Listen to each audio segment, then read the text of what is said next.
how to do a zipper. A lot of people seem pretty scared of zippers, but they're really not that scary if you know what to do. We're going to do a centered zipper on the Singer 1234. So this is one example of how you can use a centered zipper on a throw pillow. It's really a pretty versatile skill. You can use it on lots of home decor projects. You can use it on bags, garments, like a skirt for instance. So it's a really good zipper to know how to put in. So we're going to start with 2 pieces of fabric. So these are the 2 pieces of fabric that I want to be on either side of the zipper. I've pinned them together with the right sides together, so that means the printed sides touching.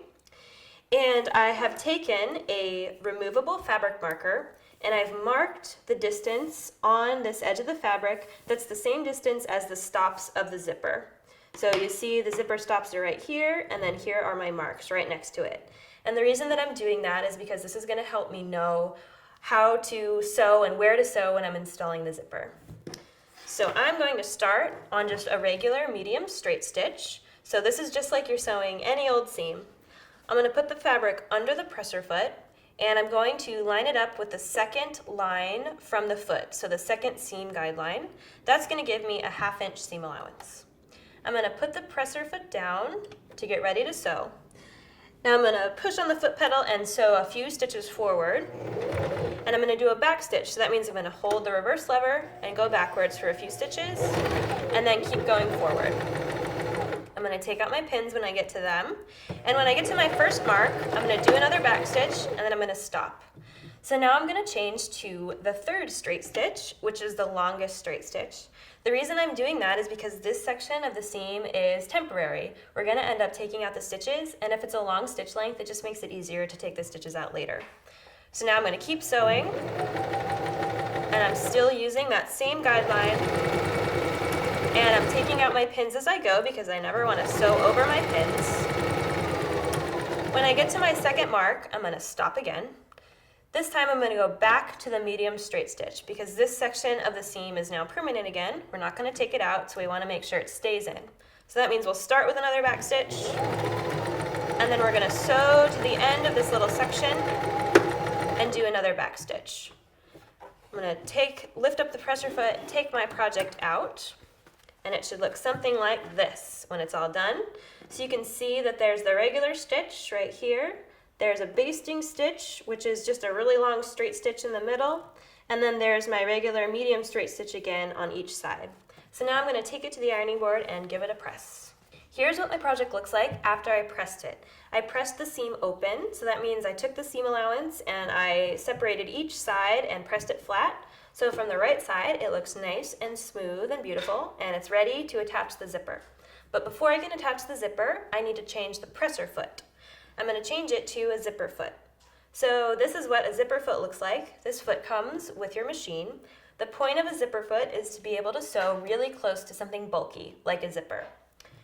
So to change my presser foot, I'm going to first make sure that the needle is all the way in the highest position, and then I'm going to take the regular foot and just pull it towards me gently so that it pops right off. Now I'm going to take the zipper foot, and I'm going to find the little bar on it that snaps into the machine, and I'm going to attach it on the left side like that, so on the left half of that little bar. When you attach it, most of the foot should be hanging to the right of the needle. Little safety tip, you want to make sure that you only ever use a straight stitch when you have a zipper foot on. If you use any other stitch, the needle might be moving around and it might accidentally hit the foot. And bad things happen when the needle hits the foot, so you want to make sure that you only ever use a straight stitch with the zipper foot. Now that my zipper foot is on, I'm ready to attach the zipper. So I'm going to start by unzipping the zipper halfway, and I'm going to lay it down, face down on the seam. And I want the zipper to be centered right on the seam, just like this. And I want the stops to be pretty much lined up with my marks that I made before. And if you need to, you can use your fabric marker to transfer the marks from one side of the fabric to the other.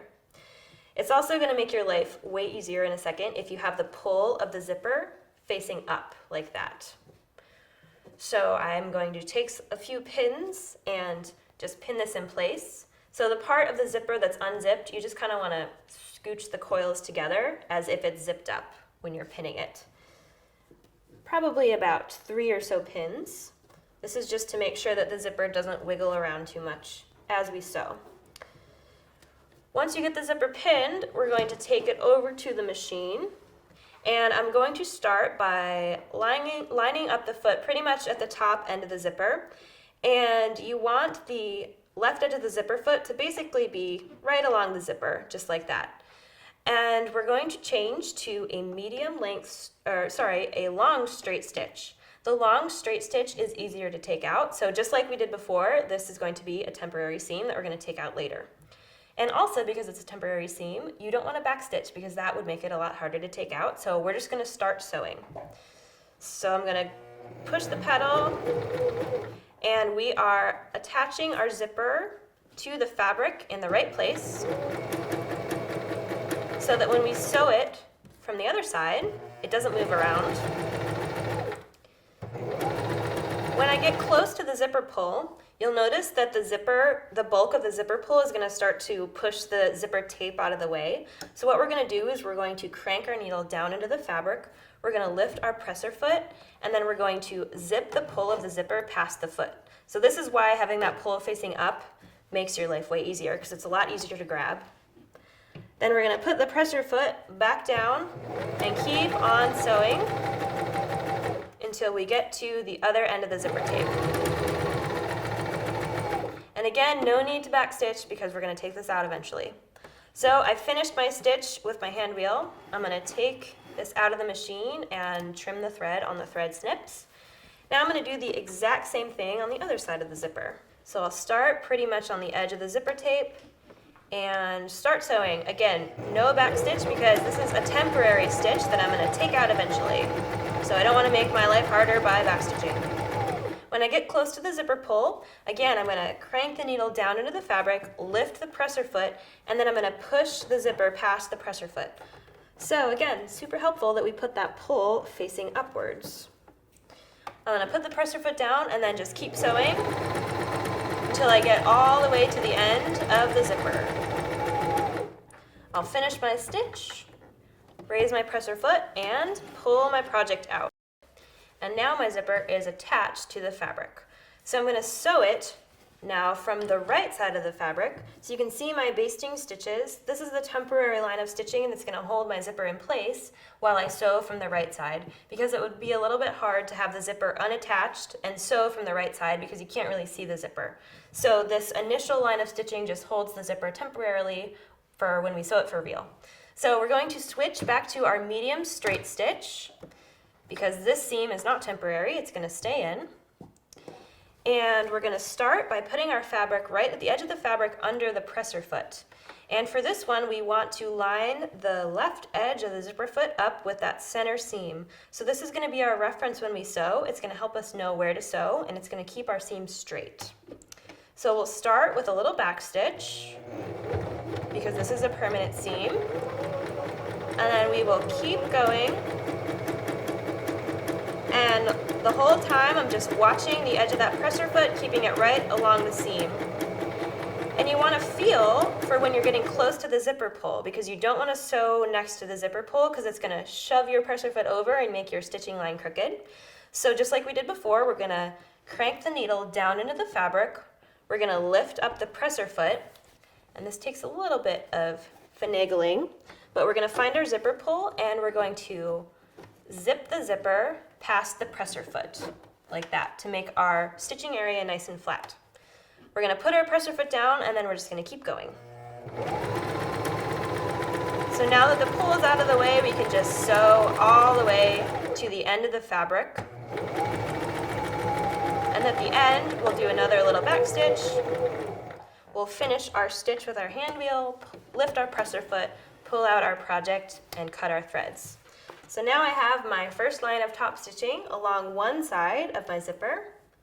So now I just need to turn it around and do the exact same thing on the other side. So I'm going to put it back in the machine, and starting on the other side of the seam, I'm going to line the left edge of the presser foot up with the center seam just like I did before. And we'll start with a little back stitch.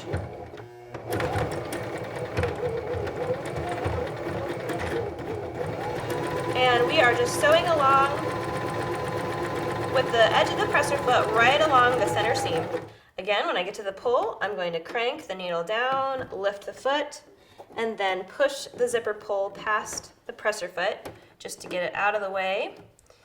And if you need to, you can even push the presser foot lift further up just to make sure you have enough room to do that. Then I'll lower the presser foot and just keep on sewing. And when I get to the other side, same deal. We're going to do a little back stitch, finish our stitch, lift the presser foot, and pull our project out. So now all of our stitching is finished, and it's time to undo our temporary stitches. So I'm going to take my seam ripper, which came with the sewing machine, and I'm going to use that to take out those longer stitches. So those are the stitches to the outside of your permanent stitches. And you don't really have to cut every single one. You can cut about every 4 or so, and the whole thing will just kind of pull right out. So I'm going to go ahead and do that. So once I have all of my basting stitches out that were holding my zipper in place, now it's time to take out the basting stitches, or the long stitches that were in the middle of the seam. And this is the really exciting part because this is where you see your zipper. So you're going to take your seam ripper and you're going to go right into the seam just inside of where your mark is. So if you need to, you can look on the other side and just get a reference for where the stop of the zipper is. And then you're going to carefully push the seam ripper right along the seam like this. And you don't want to cut your fabric, you just want to cut the thread that's right in the middle. It's really gratifying. So you're going to rip this all the way till you get to the other mark. You'll kind of feel your seam ripper stop, so you don't want to force through that. And then you can pick out all the little thread tails, but here is your beautifully installed zipper. So see, it wasn't very scary. So now all you have to do is finish making your project. So in this case for the pillow, I would just sew the front of the pillow on and I would be all finished.